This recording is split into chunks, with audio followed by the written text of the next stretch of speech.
ఇగో సీనా, ఇడుపుగా తెప్పించిన అమ్మాయి ఇంటి మీద ఉంటే అందరు కలిసే రోజుకొకడు వస్తాడు, నేను చేసుకుంటా అని. నువ్వు చేసుకుంటావా?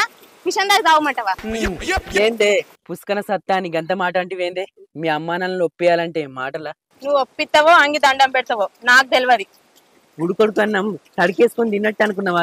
రెండో సంబంధం చేసుకున్నాడు అంటే ఏంది, నన్ను రెండో సంబంధం అంటున్నావా? వెన్నెల చిన్నప్పటి నుంచి నిన్ను ప్రేమించిన కాబట్టి పెళ్లి చేసుకోవాలనుకున్నా గానీ రెండో సంబంధం గురించి ఆలోచించలేదే. కోపానికి రాకే వెన్నెల, మీ బాపుని ఎట్లా ఒప్పియాలో అర్థమైతలేదే. నువ్వు తలుసుకుంటే అయితే సీను, నీ మాటలే అట్లుంటాయి. నీ కరెంట్ తీగలు ముట్టుకుంటావా అని? నువ్వేం చేస్తావో నాకు తెలియదు. పెళ్ళని ఇంకోటి రాకముందే మన పెళ్లి కావాలి. మీ అమ్మో టైపు, మీ బాపో టైపు. పొయ్యిల మంట పెట్టి బాయిల నీళ్లు కాబెడుతుంది మీ అవ్వ. పొయ్యిల మంట పెట్టి బాయిల నీళ్లు కాబెడుతుంది మీ అవ్వ. ఇయో సీను, మా అమ్మనంటే మంచిగా ఉండదు చెప్తున్నా. అయ్యో రాములా, నేనేమన్నానే? సరే, సంధి చూసి మీ బాపుని ఎట్లనో విధంగా ఒప్పిస్తా గానీ మరి అప్పటిదాకా ఏమన్నా ఇస్తావా, గిట్లనే ఎండబెడతావా? వామ్మో, వద్దు సీను. ప్లీజ్ ఆగు.